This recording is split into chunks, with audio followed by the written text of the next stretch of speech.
There is a very specific kind of silence that follows a huge catastrophe. Usually, it's the silence that comes after the noise, the quiet after the bomb goes off. But on the morning of August 22nd, 1986, in the remote volcanic valleys of northwest Cameroon, the silence wasn't the aftermath. The silence was the weapon. A man named Ephraim Che was one of the first to wake up. He was staying on higher ground, just above the village of Nyos. He walked down the hill toward the cluster of mud brick homes, expecting the morning sounds, roosters, children playing, mothers starting cooking fires. Instead, he heard absolutely nothing.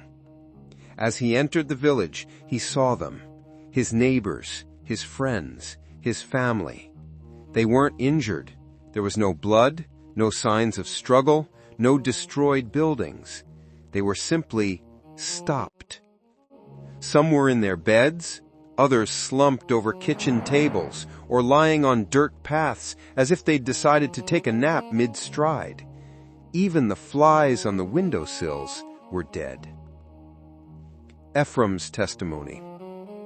Ephraim later said, "I went down to Nyos, and when I got there was nobody. They were dead. I decided to come back up here because I saw that there was nothing I could do." By the time the rest of the world realized what had happened, 1,700 people across several villages were gone. Thousands of cattle lay bloated in the fields. It looked like the site of a neutron bomb or a biblical plague, a mass death event with zero visible violence. And for days, nobody could explain it. What could possibly kill every living thing in a 25-kilometer radius without leaving a scratch?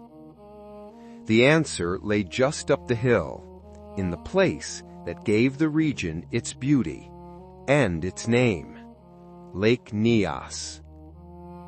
Lake Nyos is stunning, a perfect circle of deep blue water sitting high in an ancient volcanic crater.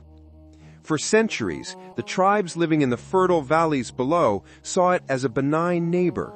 They watered their herds there. They fished in its shallows. They had legends, of course, stories about spirits in the deep water, but nobody was truly afraid. It was just scenery.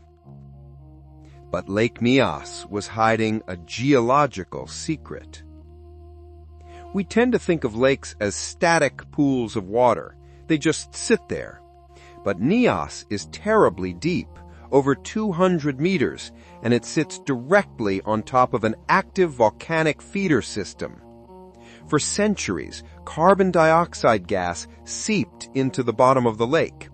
The water down there is freezing cold and under immense pressure. So the gas didn't bubble up. It dissolved. It stayed trapped. Think of it like a bottle of soda, unopened, sitting still. You can't see the fizz. The gas is hidden in the liquid, waiting for a release. Lake Nyos was a massive geological soda bottle that had been shaking for centuries.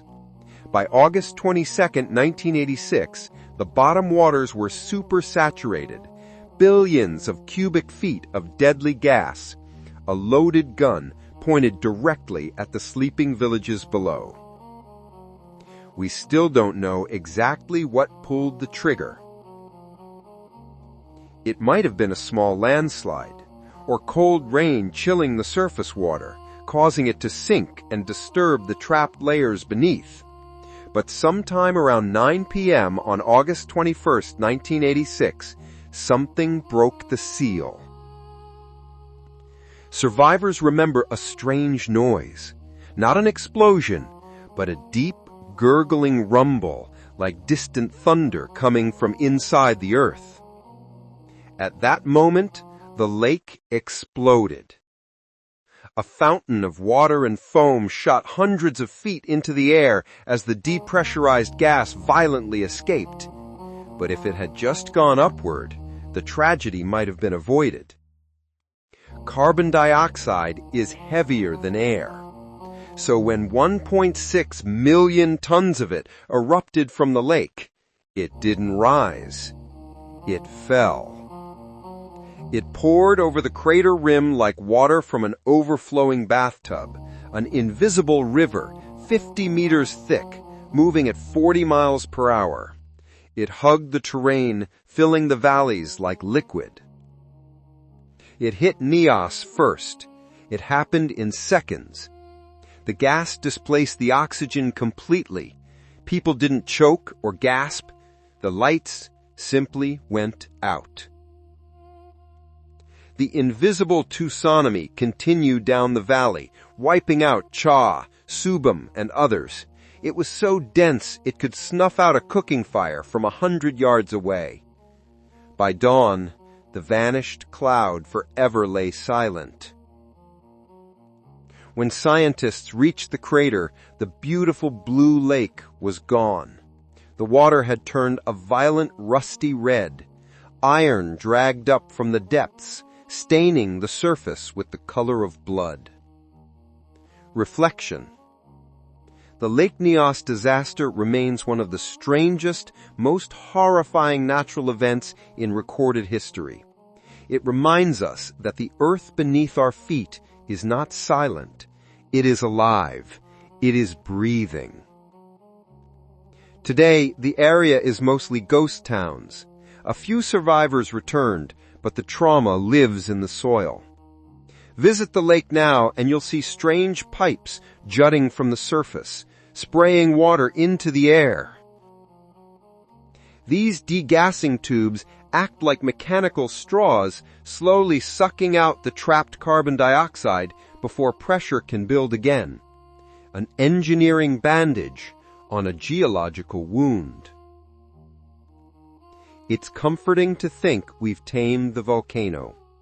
But for those who remember the night the air turned against them, they know nature sometimes holds its breath for a very long time. And when it finally exhales, there is nothing we can do to stop it. There is a very specific kind of silence that follows a huge catastrophe.